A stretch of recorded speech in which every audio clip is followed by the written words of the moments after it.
What up, African world? It's Home Team here, and I'm back at it with another video of African history, culture, and worldview. And welcome back to my series, A Closer Look. Today, we're going to be taking a closer look at the Oromo people of Ethiopia.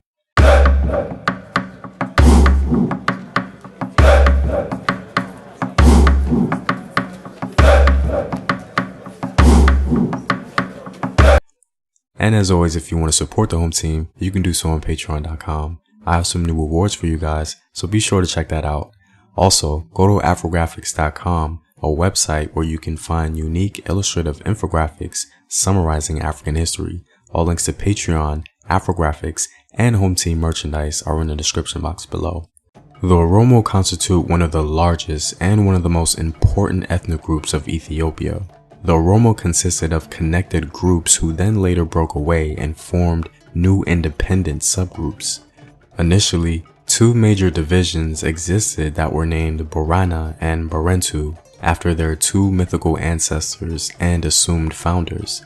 As early as the 16th century, these groups were powerful confederacies that had integrated many different ethnic groups. The Oromo today practice Christianity, Islam, and some still adhere to their traditional religious belief.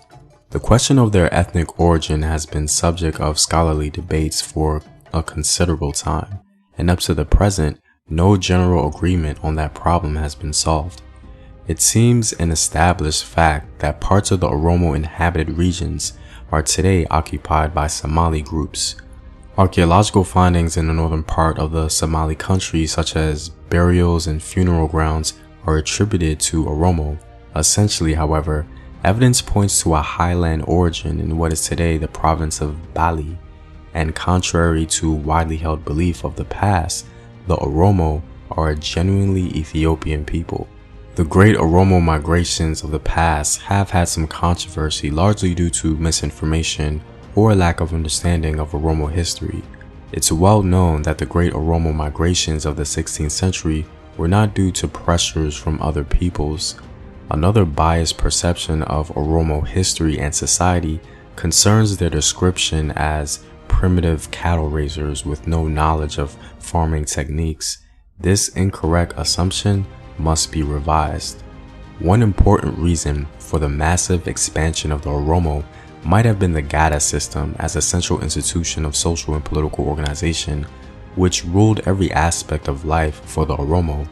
The Gadaa system included a classification by age groups that succeeded each other in assuming military, economic, political, and ritual responsibilities every 8 years. Every male member of the Oromo society was classified into generation sets and Gadaa grades. The full cycle of the Gadaa, consisting of 10 grades, was divided into 2 periods of 40 years each. Regardless of his actual age, each Oromo man had to enter the children's class 40 years after his father had done so, which meant that father and son were 5 grades apart at all times. During his lifetime, every Oromo man had to pass 10 classes of 8 years each. All those who entered a class together formed a Gadaa group and remained a military fraternity all their lives. With membership of a certain class, specific duties and rights were associated. The 5th and 6th classes constituted the leadership and warrior class.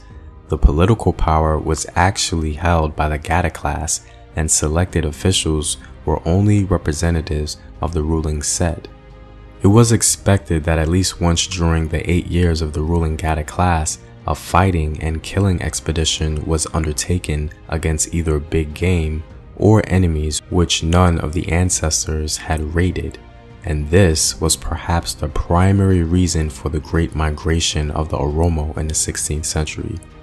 Another institution contributed to the dynamic character of the Oromo societies and might have facilitated the process of the migration.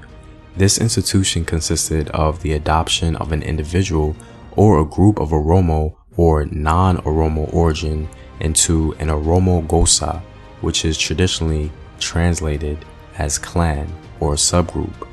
Adopted individuals or groups collectively became the so-called sons of the Gosa. Mutual responsibility and obligation were promised, and the adopting Gosa thereby increased their numbers. This institution of adoption was inspired by political, economic, and military considerations on both sides. The Oromo ethnic identities seem to be fluid due to this social institution. One important feature of some of the Oromo societies was the Kalu institution. The Kalu was a spiritual leader of Oromo traditional religion, and the first leader was believed to have been of divine origin. According to Oromo traditions, the Kalu was the prophet of the nation and guarded the laws of the Waka, who was both the sky god and the sky itself. Adult men went on a pilgrimage to the Kalu to receive its holy blessing. Like many Cushitic people, cattle formed the basis of Oromo livelihood. The Oromo myth of origin tells us that the first cattle and the first human being were created together.